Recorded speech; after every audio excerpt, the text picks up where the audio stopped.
Salut tout le monde, ici Abdul Malik de la chaîne Série Science. Alors aujourd'hui, on va continuer une quatrième vidéo, toujours sur le chapitre limite, continuité, dérivabilité, étude de fonctions. Donc dans cette vidéo, nous aurons l'occasion de travailler avec vous sur la dérivabilité.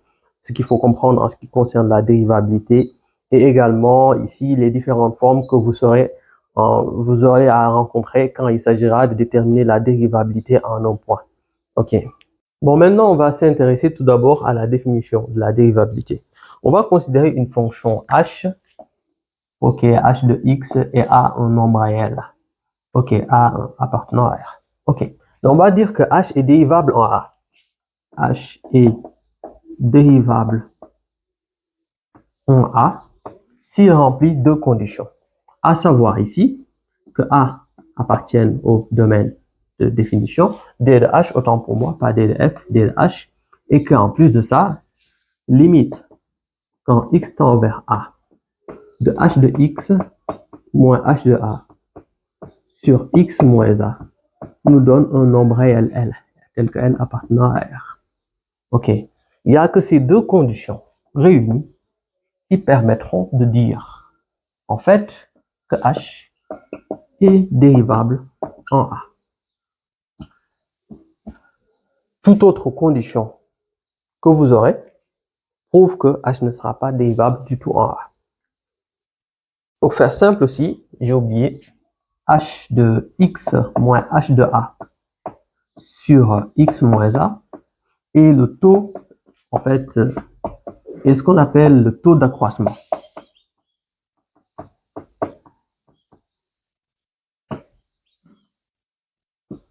De x en A. Ok. Et d'autre part, le nombre réel qu'on avait à la fin, L, en fait, c'est le nombre dérivé de H en A. Aussi appelé, en fait, H' de A. H' de A est égal à L. Et donc, pour faire simple, que veut dire H'? H', ce n'est rien d'autre que, en fait, le dérivé de h de x. Ça, on y viendra dans la prochaine vidéo pour vous montrer aussi comment on dérive une fonction. On peut également en faire une interprétation graphique. En fait, soit en fait c de h, la courbe de la fonction h. En fait, pour faire simple, la courbe de la fonction h et en fait, on va nommer le point A. Donc, quand on parle de la courbe, on parle dans un repère orthonormé, ok, ou bien dans un repère, ok. Donc, on va parler du point A, en fait, avec pour coordonnées A et H de A, ok. En fait, C de H, si en fait H est ici dérivable en A, la dérivabilité en A, c'est possible, on va dire du coup que en fait C de H admet en fait au point A d'abscisse A et d'ordonnée XA, ok, une tangente à la courbe T de droite d'équation Y est égal à en fait L facteur de X moins A plus H de A.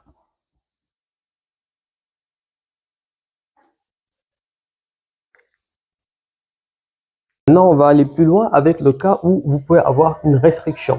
Vous avez par exemple une fonction, par exemple h de x, comme nous l'avons fait avec le cas de la continuité.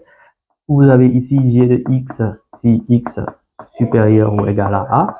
Et quelque part, vous avez h de x, plutôt L de x, plutôt f de x, si x inférieur à a. Bon, maintenant, qu'est-ce qu'il faut faire à ce niveau? Ok, vous avez deux restrictions et par rapport à A, vous avez quelque part où A appartient au domaine et quelque part où A n'appartient pas au domaine. Donc, il va falloir pour cela, si on nous demande la dérivabilité en A, chercher la dérivabilité à gauche et la dérivabilité à droite. Que veut dire la dérivabilité à gauche? La dérivabilité à gauche, c'est par rapport à la partie où vous avez x inférieur à A. Parce qu'à gauche de A, c'est inférieur. À droite de A, c'est supérieur. Donc, on cherche par exemple ici, on va vous expliquer, on va dire dérivabilité en A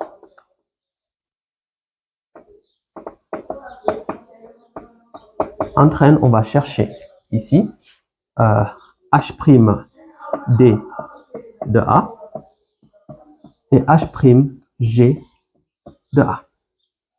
Pour ce faire, il faut tout d'abord déterminer en fait ici G de A et non F de A. Pourquoi on ne peut pas déterminer F de A? Parce qu'on l'a dit plus tôt, en fait ici F de X si X est inférieur à A, donc en aucun cas on peut avoir ici F de A. C'est pas possible parce que X est inférieur à A. Bon, maintenant on va chercher tout d'abord les deux expressions en fait. Si en fait déjà on a pu démontrer que de par cette relation que A appartient à D de H, on cherche limite quand X tend vers A. On va dire A+. A+, c'est dans ce cas-là, parce que X supérieur ou égal à A, de G de X moins G de A sur X moins A. Et si à ce niveau, nous tombons sur un nombre réel, L, ok, L, un nombre réel, on pourra dire que ici, H est dérivable à droite de A. On cherche maintenant, ou encore L aussi appelé, ce L-là, si c'est un nombre L, on va le nommer H' D de A. C'est-à-dire le nombre dérivé de H en A à droite. On cherche maintenant limite quand X tend vers A moins. Maintenant, on va dire quoi? On va dire F de X moins. Donc là, je vais mettre X moins A. À ce niveau, on ne va pas dire moins F de A, on va dire moins G de A. Je m'explique. Parce qu'on sait bien que A n'appartient pas au domaine de F. Donc, si on doit travailler, on devra travailler avec G de A, qu'on a trouvé ici. Donc, ce sera F de X moins G de A sur X moins A. Et si on trouve un nombre réel L, comme tout à l'heure, un nombre réel L comme tout à l'heure, donc on va dire quoi? Bon, on va nommer L'. L' tout simplement. L' également appartenant à R. Là, c'est suffisant pour dire également que H de X est dérivable à gauche de A. Et ce nombre dérivable à gauche de A, L' sera nommé H' G de A. Cela dit, on va ici interpréter cette situation. Il y a le cas où vous pouvez avoir L qui est égal à L', c'est-à-dire que L, c'est L'. Donc, on pourra dire aisément que ici, H est dérivable en A. Dans le cas contraire, à savoir, si L est différent de L', on va juste dire qu'il est dérivable juste à gauche et à droite. Et donc, H, en fait, n'est pas dérivable en A intégralement, mais en fait, on va dire qu'il est juste dérivable à droite et à gauche.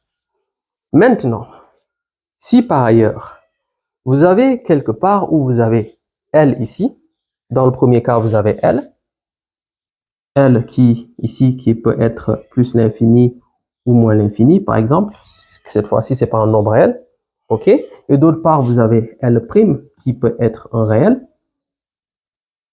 On va juste dire que, en fait, H de X n'est pas dérivable, par exemple, à droite, parce que L, c'est infini, plus l'infini ou moins l'infini.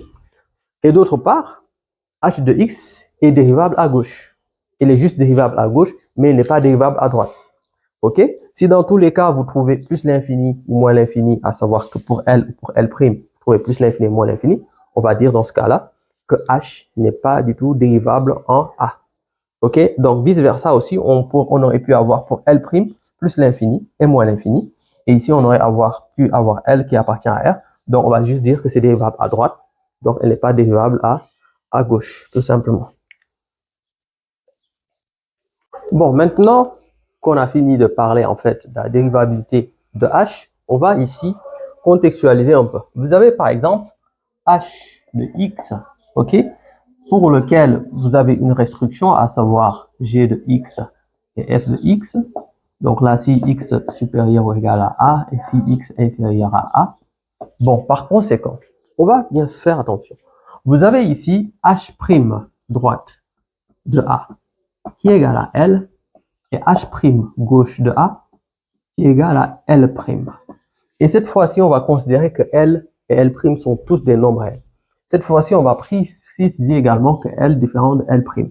Par conséquent, on va juste dire que comme H n'est pas intégralement dérivable en A, on va dire qu'il est juste dérivable à gauche et dérivable à droite. Ok, on va aussi dire dans ce cas-là qu'il admet à ce niveau, ici, deux demi-tangentes. On va dire ici, il admet deux demi-tangentes que je vais nommer par exemple T' et T seconde. Ok, T', et donc là, à ce niveau, ce sera Y, on va nommer Y1. Ok, ce sera H' D de A, facteur de X moins A, plus ici G de A. Parce qu'à droite, c'est G de A. Ok, ou bien H de A. C'est la même chose, G de A, c'est H de A. Y2, on aura H'G de A, facteur de X moins A, plus encore G de A. Donc, on va dire ici, H admet deux demi-tangentes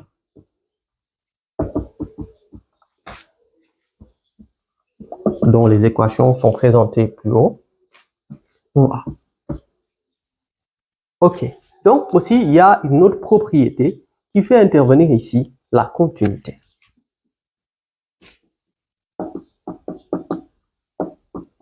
En rapport avec la continuité. Continuité et dérivabilité. Donc, cela veut dire quoi? En fait, quand vous avez une fonction qui est continue en un point, en un nombre, f, si f continue, plutôt dérivable, je me suis trompé, si f dérivable en A, alors f est continu en A. Donc, cela veut dire quoi? En fait, une fonction dérivable est forcément continue. Mais cela dit, une fonction continue n'est pas forcément dérivable. Et donc, on va dire la réciproque n'est pas toujours respectée.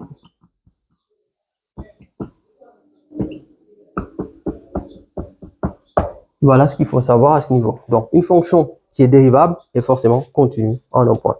Si par ailleurs, elle n'est pas, si par ailleurs, elle est continue, elle peut ne pas être dérivable. Du coup, on peut aussi ici conclure que comme f, en fait, ici, par exemple, n'est pas continu, ne soit pas continu en A, si f n'est pas continu en A, elle ne sera pas du tout dérivable en A. Une fonction forcément qui est dérivable, c'est qu'elle est continue. Voilà. Donc, une fonction qui est dérivable, c'est forcément qu'elle est continue. Si par ailleurs, elle n'est pas continue, c'est qu'elle n'est pas du tout dérivable. C'est ça qu'il faut comprendre à ce niveau. Donc, on va ici faire une application dans laquelle vous avez en fait la fonction f de x est égale à racine de x plus 1. Et on cherche cette fois-ci la dérivabilité en 0 et en 1. Moins 1, autant pour moi. Voilà, la dérivabilité en 0 et en moins 1. Bon, maintenant, qu'est-ce qu'il faudra faire ici? Pour chercher la dérivabilité en 0, c'est pas difficile, il faut juste mettre en pratique la formule qu'on vous a apprise. Et donc, cette formule, je vais le réécrire ici. C'est limite quand x tend vers A de f de A, f de x plutôt, moins f de A, sur x moins A. Et si ça nous donne un réel, ça veut dire que c'est dérivable. Dans le cas contraire, c'est pas du tout dérivable. Donc là, il ne s'agit pas de restriction, donc on a juste affaire à un seul cas de figure. Maintenant, là, on y va, on cherche la dérivabilité en 0, ce qui revient à dire limite quand x tend vers 0 de f de x moins f de 0 sur x moins 0. J'ai oublié une chose, je suppose que tout le monde n'a pas fait attention, c'est en fait le domaine de définition. Il faut toujours déterminer le domaine de définition. On va dire f de x existe si et seulement si x plus 1 supérieur à 0. Ce qui revient à dire x supérieur ou égal à 0, x supérieur ou égal à moins 1. Donc, domaine de définition devient moins 1 plus l'infini. Voilà. Bon, maintenant, on cherche, on voit que 0 appartient au domaine de définition, tout comme moins 1. Donc, on peut chercher la dérivabilité en 0. Donc, f de 0 moins, f de x moins f de 0 sur x moins 0. Donc, f de x, c'est quoi déjà? C'est racine de x plus 1. Donc, limite quand x tend vers 0, de ici, en fait, on va dire x plus x plus 1 moins ici f de 0. Donc f de 0, je le calcule quelque part ici. F de 0, c'est racine de 0 plus 1. Donc ce qui veut dire racine de 1, donc 1. Donc moins 1 sur x moins 0, donc x. Voilà, x moins 0, c'est x. Donc on a racine de x plus 1 moins 1 sur x. Voilà. Et donc en remplaçant par 0, on va trouver quoi? En fait, une forme indéterminée parce qu'on aura 1 moins 1, racine de 1, c'est 1, moins 1 et sur 0, ce qui fait 0 sur 0. Donc, il va falloir lever l'indétermination. Donc, si vous vous souvenez bien, je vous ai expliqué dans une vidéo d'exercice comment on détermine les limites quand vous tendez dans ce cas de figure. Donc, qu'est-ce qu'il faut faire ici? Il faut ici multiplier par l'expression conjuguée du numérateur parce qu'au numérateur, on a ici racine de x. Donc, l'expression conjuguée de racine de x plus 1 moins 1, ok? Le conjugué, ok, de racine de x plus 1 moins 1, c'est racine de x plus 1 plus 1. Ok? Donc là, on aura limite quand x tend vers 0 de racine de x plus 1 moins 1 facteur de racine de x plus 1 plus 1 sur x facteur de racine de x plus 1 plus 1. Donc là, vous voyez bien, c'est de la forme a moins b, facteur de a plus b, ce qui revient à dire a carré moins b carré. Donc, on aura limite quand x tend vers 0 de x plus 1 au carré, racine de x plus 1 au carré, ce qui donne x plus 1, moins 1, donc ce qui fait moins 1, sur x facteur de racine de x plus 1 plus 1. Voilà où nous en sommes. Et là, ça nous permet d'avoir limite quand x tend vers 0 de x plus 1 moins 1 qui se simplifie. Et donc, on a x en haut et en bas, on a x facteur de racine de x plus 1 plus 1. Donc là, c'est très simple. On a juste qu'à simplifier x. Et au final, on aura limite quand x tend vers 0 de 1, parce qu'on n'a que 1 en haut, sur racine de x plus 1 plus 1. Ce qui au final me donne quoi? On aura, en remplaçant par 0, ça me fait 1 en haut. Et racine de 0 plus 1, c'est 1. Plus 1 encore. Et ça me fait 1 demi. Donc ça donne un nombre réel. Conséquence, on pourra dire que f est dérivable en 0.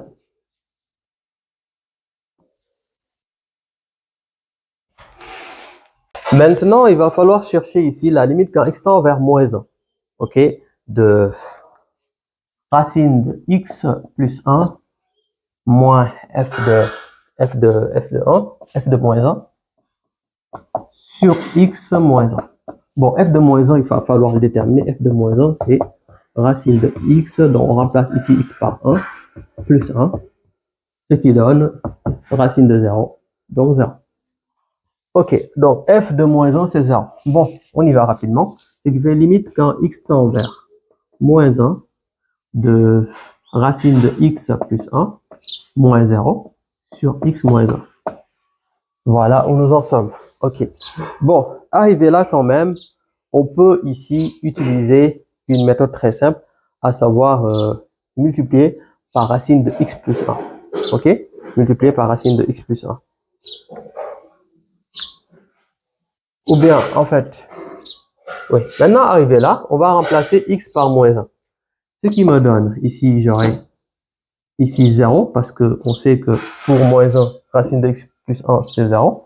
Et là, on aura moins 1. Bon, je vais effacer tout ça.